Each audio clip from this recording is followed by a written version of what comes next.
For 30 years, it sat in the dark. An unmarked storage unit in a Burbank warehouse, rented under a fake name, paid for in cash every single month until the day Sammy Davis Jr. died. No one touched it. No one even knew it existed.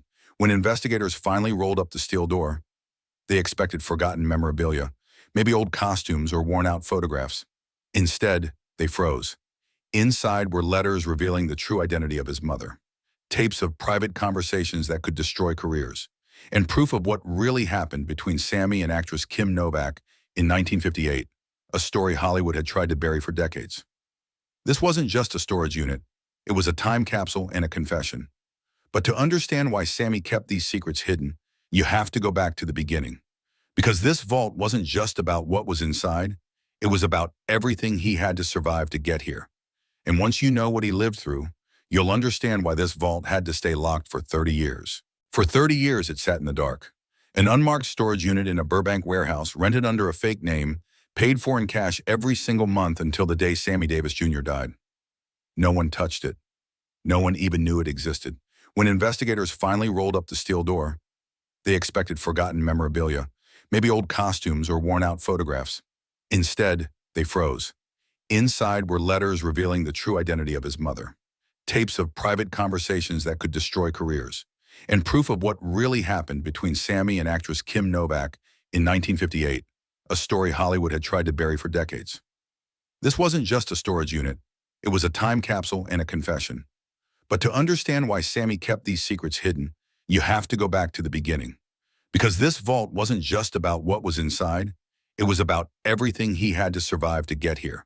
And once you know what he lived through, you'll understand why this vault had to stay locked for 30 years. In 1943, Sammy was drafted into the U.S. Army. At 18 years old, 5'6" and 120 pounds, he joined one of the first integrated units, at least on paper. The promise of equality was a lie. The first soldier he met called him a racial slur. The abuse that followed was relentless. He was beaten so badly his nose was broken 3 times. He was forced to drink beer laced with urine. He was kidnapped, painted white from head to toe, and humiliated on stage with slurs scrawled on his forehead. He was left tied to a tree in freezing cold as a warning to remember his place. It was a campaign of cruelty meant to break him, and it almost did. But then a lifeline. Sammy was transferred to the Army's entertainment unit, where his singing and dancing turned even his abusers into reluctant admirers. He realized his greatest weapon wasn't his fists. It was his talent. And soon that talent would catch the attention of the most powerful man in entertainment, a man who would change Sammy's life forever. It was 1941 when a teenage Sammy first met Frank Sinatra in Detroit. Sinatra was already a rising star, and Sammy was performing with the Will Maston Trio. Frank saw something rare, a performer so magnetic he could own a stage completely. Over the years, Sinatra would pull Sammy into his orbit. He gave him career breaks, demanded he be treated as an equal in segregated clubs, and even paid his medical bills after the 1954 car crash that cost Sammy his left eye. Sinatra didn't just open doors, he kicked them down for him. And when the Rat Pack took over Las Vegas in the 1960s, Sammy was no longer a side act. He was center stage, helping end segregation in the city's casinos. But the same city where Sammy triumphed would later play a part in his financial ruin. November 19, 1954. Driving from Las Vegas to Los Angeles, Sammy's Cadillac collided with another car. The crash sent the horn button into his left eye, blinding him permanently. Doctors couldn't save it. He left the hospital after just 9 days, sporting an eye patch, and returned to performing just 8 weeks later. During his recovery, he studied Judaism, drawn to its history of resilience. In 1960, he converted, a bold choice in an America that wasn't kind to those who stood out twice. As a black Jewish entertainer, he embraced the role of an outsider who could still win over any room. But there was one room he couldn't charm his way out of, and it belonged to the mob. In 1957, Sammy fell in love with actress Kim Novak, one of Hollywood's biggest stars. Their relationship was dangerous. Interracial couples were rare and reviled in the public eye.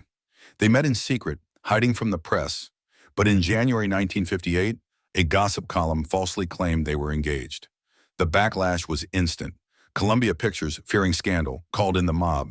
Sammy was kidnapped and told to end the relationship or lose his other eye or worse. Even mob boss Sam Giancana allegedly admitted he couldn't protect him.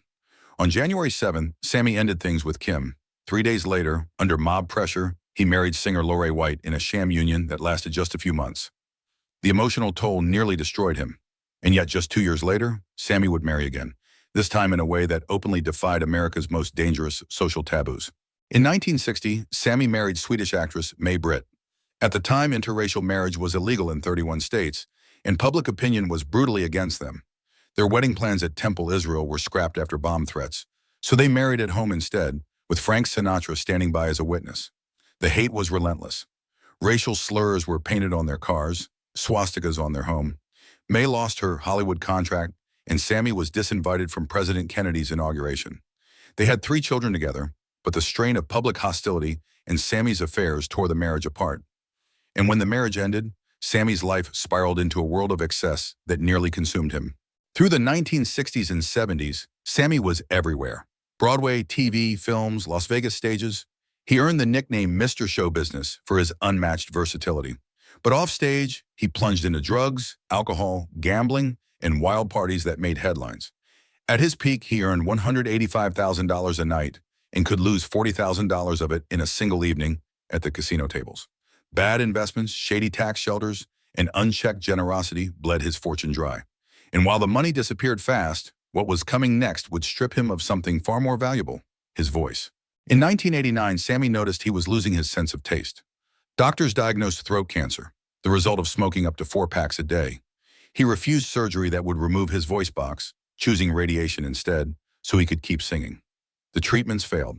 By early 1990, he could barely whisper, his weight dropping to 60 pounds. On May 16, 1990, at the age of 64, Sammy Davis Jr. died, leaving behind not just a legacy but a massive problem. Because when the IRS came knocking, they uncovered just how far Sammy had fallen. Despite earning over $50 million in his lifetime, Sammy died owing $7 million in taxes. His widow, Altavis, had to auction over 500 personal items, gold records, tap shoes, jewelry, just to make a dent. The sale raised less than $500,000. Then months later, a bizarre twist.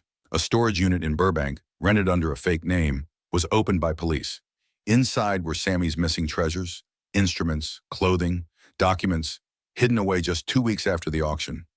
An associate of Altavis had stashed them, claiming he was saving them from the IRS. If the rent had been paid on time, the world might never have known. And that's when people realized this vault was more than a storage unit. It was the last guarded chapter of Sammy Davis Jr.'s life. The vault's contents told a story Sammy could never say out loud, about love affairs that almost cost him his life, about the racism that shadowed every success, about friendships that defied Hollywood's rules, and about the price of living without compromise. When they opened it, people expected souvenirs. What they found was a map leading straight through the rise, the fall, and the secrets of a man who refused to be ordinary. Sammy Davis Jr. was more than a star. He was a survivor, a fighter, and in many ways still a mystery. And maybe that's exactly how he wanted it.